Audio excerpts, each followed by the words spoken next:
పిల్లలకి స్కూల్ పాఠశాల అయితే పేరెంట్స్కి స్కూల్ పేరెంట్స్ శాల.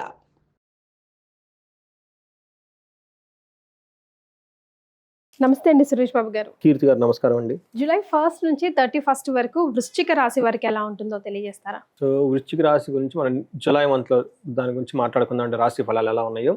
ఫస్ట్ వృశ్చిక రాశిలో రాశి ఫలాలు చెప్పకముందు జూలై మంత్ యొక్క విశిష్టత, అందులో కొన్ని ముఖ్యమైన రోజులు ఉన్నాయండి. చాలా విశిష్టత కూడి జ్యోతిష శాస్త్రం ప్రకారమైన కనుక చాలా చూస్తుంటే పరిహారాలుగా వాడుకోవచ్చండి. ఆ రోజులు చాలా ముఖ్యమైనవి. ఫస్ట్ ఇది మనకు ఆషాఢ నవరాత్రులు, వీళ్ళకి జూన్ 26 నుంచి జూలై 4 వరకు ఉన్నాయండి.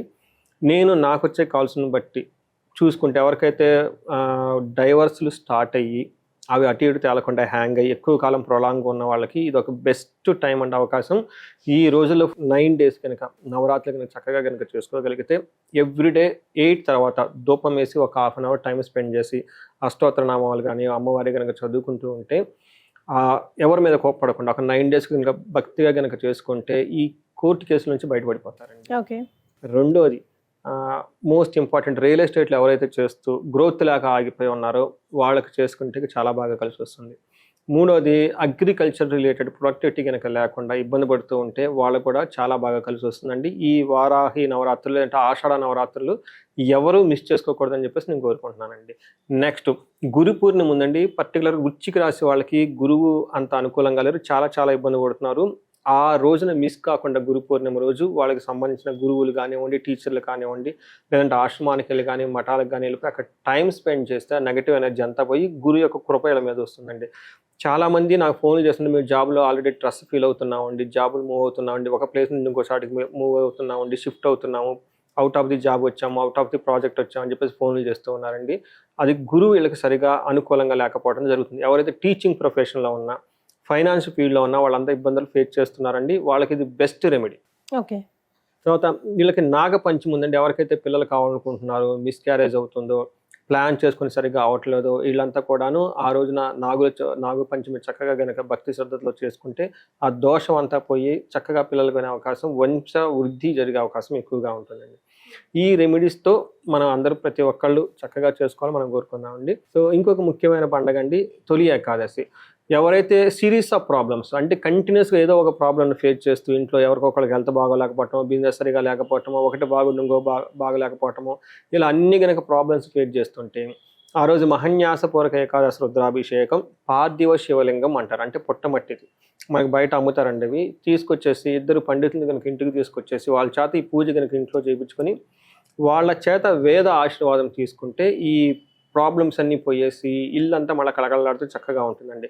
Simple and powerful remedy and మంచి టైం కూడా తొలి ఏకాదశి రోజు చేసుకుంటే. సో వీటితో పాటు మనం చూసుకుంటే వృశ్చిక రాశి వాళ్ళకి చూసుకుంటే ఇందులో విశాఖ 4వ పాదం, అనురాధ 1, 2, 3, 4 పాదాలు, జ్యేష్ఠ 1, 2, 3, 4 పాదాలు అంతా వృశ్చిక రాశిలో ఉంటారు.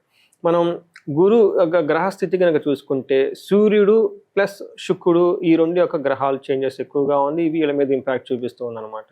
ఇందులో మనకి సూక్ష్మ గోచరం, లఘు గోచరం ప్రకారం కనుక చూసుకుంటే వీళ్ళ చుట్టూ వాతావరణం కొంచెం ద్వేషపూరితంగా ఉంటుంది, ప్రొఫెషన్లో కొంచెం ప్రాబ్లమాటిక్గా ఉంటుంది.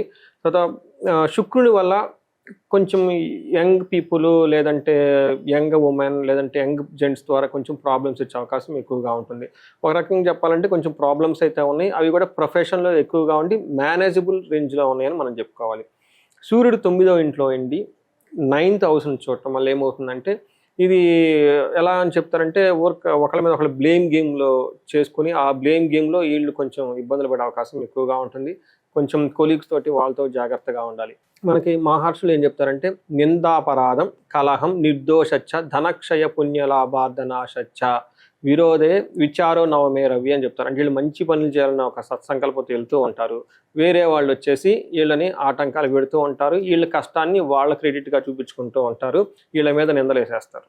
ఇది ఎక్కువగా జరుగుతుంది. కొంచెం జాగ్రత్తగా ఉండాలి ప్రొఫెషనల్ మ్యాటర్స్లో. నాకు చాలామంది ఫోన్లు చేస్తారు, సార్ జాబ్ పోయింది, మా కొలీగ్ చేశారు, నా క్రెడిట్ అంటే వాళ్ళు ఎత్తుకొని పోతూ ఉంటారు. అది ఇందాక చెప్పిన విధంగా ప్రాబ్లమ్స్ ఉంటాయి, but those can be manageable, they can manage it. ఓవరాల్గా బాగుంటుంది. అయితే కుజుడు 10th హౌస్లో ఉండటంతో వీళ్ళ పని అంతా ఉరుకులు పరుగులు పెట్టే విధంగా ఉంటుంది. ప్రపంచం సదా సంచార ఉద్యోగం దశమస్తే ధారాసుతే నిత్య క్లేశ సదా వ్యాధి సదా భోజన దుర్బలం అని చెప్తారు. అంటే వీళ్ళకి జాబ్ ఎలా ఉంటుందంటే ఉరుగులు పరుగులతో టెన్షన్గా ఉంటుంది. తద్వారా టయానికి భోజనం చేయక మానసికంగా టెన్షన్ పడుతూ అబ్బా ఇదేంటి ఎన్ని రోజులు గడిచిపోతాయి అన్నట్లు ఉండే అవకాశం ఎక్కువగా ఉంటుంది. జాబ్లో డిస్పిరేషన్గా ఉండే అవకాశం ఎక్కువగా ఉంటుంది. But again this can be manageable రేంజ్లో ఉంటుంది.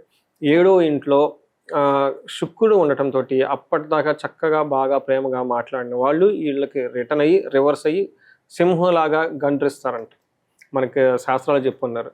సో వీళ్ళకి అప్పటిదాకా భార్యాభర్తలు చక్కగా ఉంటే ఒకళ్ళు పౌజెస్ ఒకళ్ళ మీద ఒకళ్ళు గాండ్రిచ్చే విధంగా సింహంలాగా ఎగబడతారని చెప్పేసి ఉంది. కోపస్తథా భీతి, విపరీతమైన కోపం వచ్చేసింది, భయం వచ్చేస్తుందంట వాళ్ళ వల్ల. సర్వదా క్లేశజం, స్త్రీ జాడ్యం అంటే జెంట్స్ అయితే లేడీస్ ఇళ్ళ మీద తిరగబడతారు, లేడీస్ అయితే జెంట్స్ ఇళ్ళ మీద తిరగబడతారు, గెయ్యని ఎగబడతా ఉంటారు, ఒంటికాల మీద లెగుస్తూ ఉంటారు, మాట్లాడతారు సామెతలు అంటే అవన్నీ ఇప్పటికి వీళ్ళకి రియల్ టైంలో ఎక్స్పీరియన్స్ అవుతారు. కానీ లవ్ రొమాన్స్ మాత్రం కాంప్రమైజ్ ఎవరు చక్కగా ఎంజాయ్ చేస్తారు. ఎంత విషయం అంటే వీళ్ళకి ప్రాబ్లమ్స్ ఉన్నాయండి, కానీ కట్టుకున్న ఇంట్లో ప్రశాంతంగా ఉంటారు అట్లీస్ట్, అంతేగా. ప్రాబ్లమ్స్ ఉన్నాయి, these are all manageable problems. వృశ్చిక రాశి వాళ్ళకి పెద్దగా భయపడిన అవసరమే లేదు. మనకి నక్షత్రం ప్రకారం కనుక చూసుకుంటే విశాఖ క్షేమంగా ఉంటారు, పరవాసము హ్యాపీగా ఉంటారు. ఛాలెంజెస్ ఎక్కడంటేనండి ఫైనాన్షియల్గా హెల్త్ ప్రాబ్లమ్స్ ఎక్కువగా ఫేస్ చేస్తూ ఉంటారు. అనురాధ నక్షత్రం వాళ్ళకి క్షేమంగా ఉంటారు, చెప్పారు కదా అన్ని కంట్రోలబుల్ రేంజ్లో ఉంటాయి. ఏదైనా కానీ పరవాసము ఫారిన్ ఎలా వెళ్ళాలి అనుకున్న అనుకూలంగా ఉంటుంది, సౌఖ్యంగా కూడా ఉంటారు. కానీ ఛాలెంజెస్ ఏమంటే again financial challenges, health challenges ఉంటుంది. జ్యేష్ఠ నక్షత్రం వాళ్ళకి వీళ్ళకి పరవాసము క్షేమంగా ఉంటారు, కానీ ఛాలెంజెస్ ఏమంటే హెల్త్ విషయంలో కొంచెం డిస్టర్బ్ అవుతారు, ఫైనాన్షియల్ విషయంలో డిస్టర్బెన్స్ అయ్యి అతిగా భయపడుతూ ఉంటారు. ఏదో ఒక సిచ్యువేషన్లో భయపడాల్సిన దానికి టూ మచ్ యాంగ్జైటీ ఫీల్ అయిపోయేసి ఇబ్బంది పడుతూ ఉంటారు. అనురాధ నక్షత్రం వాళ్ళు కొంచెం జాగ్రత్తగా ఉండాలి. ఏదైనా కనుక పని చేస్తే ఆ పని మధ్యలో ఆగిపోయి ఆటంకాలు వచ్చే అవకాశం ఎక్కువగా ఉంది. సో అనురాధ నక్షత్రం వాళ్ళకి ప్లాన్ బి ఆప్షన్ పెట్టుకోండి, ఎందుకంటే ప్లాన్ ఏ పోతే ప్లాన్ బి అట్లీస్ట్ ఉంటుంది అనమాట. జనరల్గా ఎవరు ఫెయిల్ అవుతారంటే ప్లాన్ బి లేని వాళ్ళు ఫెయిల్ అవుతారు. మన పెద్ద పెద్ద కంపెనీల వాళ్ళు అప్పుడు ఫెయిల్ అవ్వరండి లైఫ్లో, ఎందుకంటే ప్లాన్ ఏ పోతే ఇమీడియట్లీ ప్లాన్ బి పెట్టుకుంటారు, వాళ్ళ దగ్గర ఆప్షన్ ఉంటుంది. సో టూ మచ్ పొసెషన్ కాకుండా ఏదైనా పని జరిగితే లెట్ ఇట్ గో అన్నట్టు వదిలేసి ఉండండి. బట్ ఓవరాల్గా చూస్తే వీళ్ళకి ఛాలెంజెస్ ఖచ్చితంగా ఉన్నాయి, but those can be manageable రేంజ్లో ఉన్నాయని చెప్పుకోవాలండి. సో మరి ఆ మేనేజబుల్ రేంజ్లోకి వచ్చి పీస్ ఆఫ్ మైండ్ ఉండాలి at the end of the day అంటే వృశ్చిక రాశి వారు ఎలాంటి రెమెడీస్ పాటించాలి? ఒకటి సూర్య అష్టకం చదువుకోవాలండి. తద్వారా ఏమవుతుందంటేనండి ఈ ఫాదర్ రిలేటెడ్ ఇప్పటిదాకా మనం ద్వేషపూరితమైన వాతావరణం అంతా పోతుంది. దేవీ కవచాన్ని చదువుకుంటే వీళ్ళని ఎవరు ఏమీ అనలేరు. ఎవరు జాబులో ఎవరైతే ఉరుకులు పరుగులు పెట్టేస్తున్నారో అవంతా సెటిల్ అయిపోతుంది. సుబ్రహ్మణ్యేశ్వర స్వామి భుజంగ స్తోత్రం చదువుకోవాలి. ఇంకా ఎవరైనా కనుక శత్రు బాధ ఎక్కువగా ఉంటే వీళ్ళకి మనకి చండీ పారాయణము, చండీ హోమం చేసుకుంటే చాలా బాగుంటుంది. వీళ్ళకి ఇంకా బెస్ట్ ఆఫ్ బెస్ట్ అంటే లాంగ్ రన్లో ఇప్పుడు ఇమీడియట్గా కనుక చేయించుకోవాలి వీళ్ళకి సుదర్శన హోమము కనుక, లేదంటే సుదర్శన మంత్ర జపము, సుదర్శన యంత్రం వాళ్ళ ఇంట్లో కనుక వేసి చేయించుకుంటే ఎలాంటి ఏమంటారంటే శత్రువులు బాధ కానివ్వండి, అనవసరంగా ఇబ్బందులు పెట్టేవాళ్ళు అలాంటి వాళ్ళు వీళ్ళు దరిజాలకు చేరకుండా బాగా కాపాడుతూ ఉంటుందండి, బాగా పనిచేస్తుంది. So plus or minus but then రెమెడీస్తో ముందుకు వెళ్ళిపోవచ్చు అంటారు వృశ్చిక రాశి వారు. థ్యాంక్ యూ సో మచ్ అండి, ధన్యవాదాలు.